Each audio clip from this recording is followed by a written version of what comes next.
বাংলাদেশ উৎসব ও গ্রীষ্মকালীন মেলা 2026।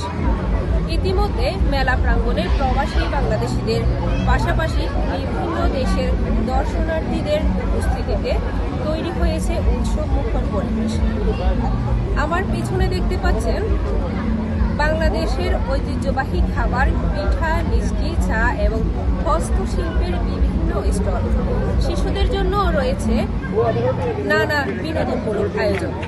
এরই মধ্যে শুরু হয়েছে সাংস্কৃতিক অনুষ্ঠান, গান, নৃত্য সহ বিভিন্ন পরিবেশনার মাধ্যমে তুলে ধরা হচ্ছে বাংলাদেশের সংস্কৃতি ও ঐতিহ্য। মেলার উদ্বোধন করেছেন বাংলাদেশ কমিউনিটি অব উর্দু সভাপতি, সেক্রেটারি ও সিনিয়র নেতৃবৃন্দ।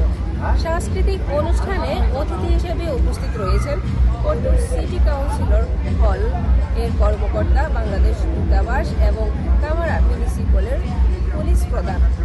সব মিলিয়ে প্রবাসের মাটিতে বাংলাদেশের সংস্কৃতি ও ঐতিহ্যকে তুলে ধরতে জমে উঠেছে এই আয়োজন। মেলা ও সাংস্কৃতিক অনুষ্ঠান চলবে রাত 10:30 পর্যন্ত।